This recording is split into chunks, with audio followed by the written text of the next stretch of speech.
sebuah lokasi di wilayah Kabupaten Bogor, banyak terdapat peninggalan benda-benda bernilai sejarah.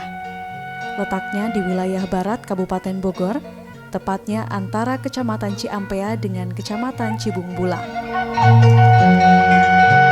Di antara kedua wilayah tersebut, banyak sekali terdapat peninggalan benda-benda bersejarah dari masa Kerajaan Tarumanegara. Dan berdasarkan rujukan dari berbagai sumber, baik dari dalam negeri maupun luar negeri, Kerajaan Tarumanegara ini berkembang antara tahun 400 sampai dengan 600 Masehi. Dan menurut isi tulisan yang terdapat di dalam prasasti tersebut, menyatakan bahwa yang memerintah Kerajaan Tarumanegara pada saat itu adalah Raja Purnawarman. Sedangkan wilayah kekuasaannya menurut apa yang dijelaskan dalam prasasti Tugu, meliputi hampir seluruh wilayah Jawa Barat, membentang dari Banten, Jakarta, Bogor hingga ke wilayah Cirebon. Pemirsa, untuk bisa sampai ke lokasi situs peninggalan dari Kerajaan Tarumanegara ini, kita harus sampai terlebih dahulu ke wilayah Kecamatan Ciampea. Dan dari tempat ini kita akan dapat melihat rambu-rambu penunjuk jalan yang mengarahkan kita kepada tempat tujuan dari lokasi situs tersebut. Selanjutnya kita mulai memasuki jalan yang sempit, namun masih cukup nyaman untuk dilalui. Apalagi di hadapan kita terbentang pemandangan sebuah gunung kapur yang sangat kokoh dan menjulang tinggi. Wah, lumayan juga bisa untuk mengobati kepenatan. Agar para pengunjung tidak nyasar, maka beberapa ratus meter kita dapat jumpai rambu penunjuk jalan berikutnya.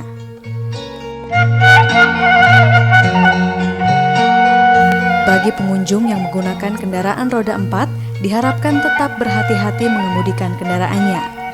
Meskipun arus lalu lintas di sini tidak padat, akan tetapi jalannya sempit sehingga tetap dibutuhkan kehati-hatian. Dari tempat ini untuk sampai ke lokasi situs bersejarah tersebut hanya membutuhkan waktu tempuh sekitar 6-10 menit. Dan setelah itu, sampailah kita ke lokasi situs pertama yang letaknya berada di pinggir jalan raya yang menghubungkan antara Kecamatan Ciampea dengan Kecamatan Cibung Bulang. Nama situsnya adalah Situs Kebon Kopi 1. Sebuah batu yang berukuran cukup besar, berbentuk oval atau memanjang. Dan di atas batu tersebut terdapat sepasang telapak gajah. Batu ini sekarang diberikan naungan berupa bangunan kecil dan di sekelilingnya diberi pagar besi. Hal ini dilakukan untuk melindungi situs tersebut dari tangan-tangan jahil.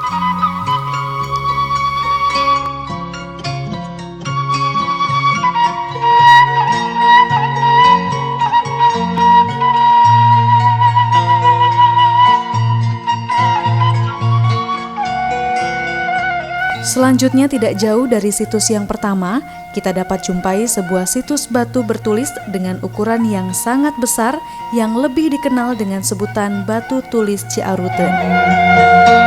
Untuk sampai ke tempat ini, kita cukup berjalan kaki dengan menelusuri sebuah gang kecil yang telah dikonblok sehingga dijamin tidak becek, dan suasana pedesaan di tempat ini begitu kental terasa.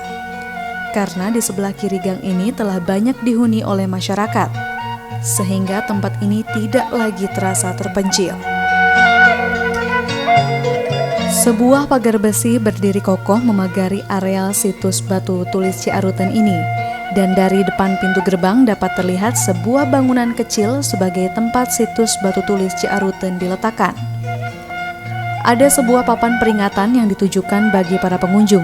Isinya sebagai sebuah peringatan agar pengunjung yang datang ke tempat ini tidak melakukan pengrusakan ataupun pencurian terhadap keberadaan situs. Pemirsa, bagi pengunjung yang melakukan pelanggaran terhadap peraturan yang telah tertulis, maka dapat dikenai sanksi hukuman kurungan selama-lamanya 15 tahun atau membayar denda sebesar-besarnya 5 miliar rupiah. Aturan itu diberlakukan tentunya dengan tujuan agar situs bersejarah ini dapat terlindungi dari perbuatan yang dapat merusak dari kondisi situs tersebut. Pemirsa, di atas bongkahan batu yang cukup besar ini terdapat sepasang tanda jejak kaki manusia dan juga tulisan. Nah, supaya lebih jelas informasi tentang batu tulis Ciaruten ini, kita simak saja penjelasan dari juru rawat situs Ciaruten berikut ini. Kita sekarang berada di salah satu prasasti, ini yang disebut Prasasti Ciaruten. Prasasti ini pertama kali ditemukan di Sungai Ciaruten, itu tahun 1600. Dan di prasasti ini terdapat sepasang telapak kaki yang seperti kaki Dewa Wisnu. Kemudian ada 4 baris tulisan, yaitu huruf Palawa dan bahasa Sangsekerta. Ini merupakan puisi yang disebut puisi Anustub, yang berbunyi Pikranta Sawanipate Srimata Purnawarmana Taruman Nagaren Rasa Visnori Papadadwayam. Ini bekas 2 kaki yang seperti kaki Dewa Wisnu. Ialah kaki yang mulia Sang Purnawarman. Dan di ujung kaki ini juga terdapat sepasang bunga terate. Dan kemudian di ujungnya lagi ada semacam simbol yang merupakan tanda tangan sang raja. Jadi simbol bunga terate ini merupakan lambang kesuburan masa kejayaannya Tarumanegara. Proses pengangkatan prasasti Ciaruten dilakukan pada bulan Juni 1981. Yang dipimpin oleh Insinyur Suharjoyo, yaitu dari Universitas Gadjah Mada, beserta sebagian mahasiswanya. Proses pengangkatan prasasti tersebut yaitu dengan menggunakan alat-alat berat seperti tambang baja, rantai, katrol, dan seling. Proses pengangkatannya dari seberang sana ke seberang sini dipasang tambang baja yang berkekuatan 10 ton dan panjangnya 400 meter. Kemudian setelah dipasang tambang baja tersebut, prasasti Ciaruten itu diikat pakai rantai, kemudian digantung pakai katrol. Kemudian dilakukan penarikan. Proses pengangkatan prasasti Ciaruten memakan waktu selama 1 bulan. Dan berat batunya mencapai 8 ton. Karena pada saat itu menggunakan alat dengan berkekuatan 10 ton. Proses pengangkatan prasasti Ciaruten sebagian dibantu oleh masyarakat sekitar, yaitu untuk melakukan penarikan rantainya. Proses pengangkatan prasasti Ciaruten ke tempat yang sekarang dilakukan dalam jangka 1 hari, dari mulai jam 9 pagi sampai jam 5 sore. Dan menghasilkan jarak jauh itunya, bergesernya batu itu kurang lebih 1 meter per hari. Jadi proses pengangkatan prasasti Ciaruten itu memakan waktu cukup lama, yaitu dalam jangka waktu 1 bulan. Karena kedalaman prasasti Ciaruten ini cukup curam, antara 60 sampai 75 derajat. Pekerjaan itu dilakukan 1 hari, kadang-kadang 1 meter, kadang-kadang 1,5 meter, dan bahkan mencapai 1,5 meter per harinya.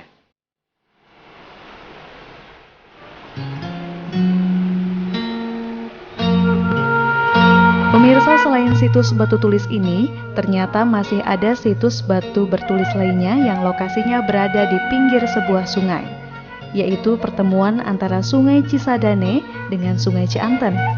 Lokasinya kira-kira 1 km dan lokasi keberadaan situs batu bertulis Ciaruten.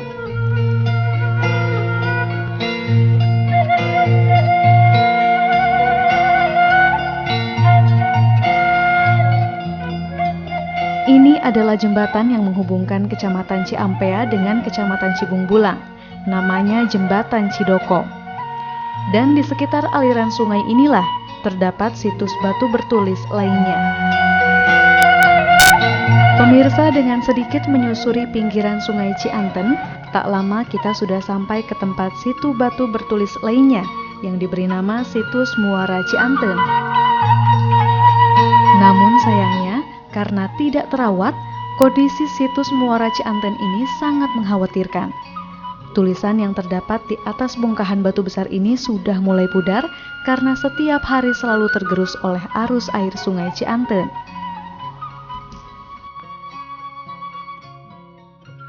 Ini salah satu prasasti yang berada di Kampung Muara Jaya. Saya sebagai juru pelihara sangat prihatin dan mengharapkan kepada pemerintah karena batu ini seperti tidak terawat. Karena kondisi tulisannya sudah hampir hilang. Nah, harapan saya semoga pemerintah dapat memindahkan prasasti ini ke tempat yang lebih aman agar bisa terawat dengan baik seperti prasasti-prasasti yang lainnya. Ini salah satu bentuk kejayaan nenek moyang kita pada masa lalu, dan yang disebut prasasti Pasir Muara ini diduga sebagai atau merupakan batas wilayah kampung karena keberadaan prasasti Muara Cianten ini tepat berada di antara pengaduan Sungai Cisadane dan Sungai Cianten. Pemirsa, ternyata tidak jauh dari keberadaan situs Muara Cianten ini terdapat pula situs lainnya, yakni sebuah situs berupa kumpulan bebatuan yang disusun sedemikian rupa sehingga menyerupai bentuk sebuah pertemuan atau forum rapat. Apa maksud dan tujuan dari kumpulan bebatuan tersebut? Mari kita simak penjelasannya berikut ini. Tidak jauh dari prasasti Muara Cianten, di belakang rumah penduduk juga terdapat situs. Di antaranya ada menhir, kemudian ada ada arca, yaitu arca yang disebut arca Polinesia. Arca tersebut merupakan arca peninggalan masa Pajajaran. Dan situs ini sepertinya kurang perhatian ya. Untuk itu saya sebagai juru pelihara di daerah Ciaruten ini mengharap kepada pemerintah daerah maupun pemerintah pusat agar situs arca yang di belakang rumah penduduk ini diberi pengamanan atau dibuatkan cungkup agar supaya lebih terawat. Satu lagi situs yang juga mempunyai nilai sejarah, yaitu Prasasti Kebon Kopi II atau disebut juga Batu Dakon. Lokasi prasasti ini masih berada di lingkungan yang sama. Yang menarik dari keberadaan prasasti ini adalah sekumpulan batu yang tidak terlalu besar yang disusun sedemikian rupa. Dan pada permukaan batunya dilubangi hingga mirip seperti papan permainan dakon. Itulah sebabnya situs ini diberi nama Situs Dakon. Nah, ini yang disebut situs Batu Dakon. Jadi situs Batu Dakon ini salah satu situs yang menunjukkan adanya bekas perkampungan. Jadi situs Batu Dakon ini peninggalan masa prasejarah. 2000 tahun sebelum Masehi, situs ini sudah dipergunakan oleh orang-orang yang belum mengenal tulisan pada saat itu. Kemudian setelah masuknya kekuasaan Kerajaan Tarumanegara di bawah pimpinan Raja Purnawarman, situs ini dijadikan sebagai tradisi budaya megalitik yang gunanya sebagai tempat upacara keagamaan untuk arwah leluhur. Karena pada saat itu menganut kepercayaan kepada benda-benda dan percaya kepada roh-roh halus. Itu yang disebut animisme, dinamisme. Dan di situ Batu Dakon ini ada beberapa buah batu. Di antaranya ada 2 batu yang berdiri tegak. Kemudian di sampingnya ada batu yang berlubang-lubang berkisar berjarak 1 meter. Batu yang berdiri tegak ini disebut menhir. Menhir itu menurut kepercayaan pada masa tersebut sebagai tempat datangnya para roh. Kemudian batu yang berlubang-lubang itu sebagai tempat sesajen waktu melaksanakan ritual atau upacara keagamaan. Secara mitos, situs ini menurut kepercayaan atau cerita rakyat zaman dulu, situs ini sebagai tempat bermainnya anak-anak zaman kerajaan dulu. Dan situs ini dinyatakan bahwa situs prasejarah ini ada hubungannya dengan masa kerajaan Tarumanegara, yaitu dilakukan penelitian tahun 1970 sampai 1971 dipimpin oleh Dr. Teguh Asmat dari Direktur Perlindungan Sejarah Purbakala. Berdasarkan beberapa prasasti yang ditemukan di Jawa Barat, kerajaan tertua adalah Kerajaan Tarumanegara. Prasasti dari masa tersebut yaitu Prasasti Ciaruten, Prasasti Kebon Kopi, Prasasti Pasir Muara, dan Prasasti Batu Dakon. Sedangkan yang lainnya tersebar di wilayah Jawa Barat, di antaranya Prasasti Tugu, kemudian Prasasti Pasir Awi, Prasasti Pasir Jambu, dan Prasasti Munjul. Di Jawa Barat juga disebut-sebut tentang holotan. Menurut lapal Cina, holotan berarti Ci, yaitu Ciaruten. Dan di Ciaruten ini banyak beberapa prasasti yang tadi sudah disebutkan. Prasasti Ciaruten ini menjadi salah satu bukti otentik bahwa kawasan situs Ciaruten ini telah menjadi posisi penting, yaitu pada masa Kerajaan Tarumanegara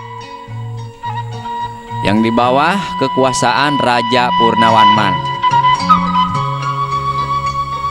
Kerajaan Tarumanegara sejarahnya berawal dari dua kerajaan yang berasal dari negeri India, yaitu Kerajaan Salangkayana dan Kerajaan Palawa.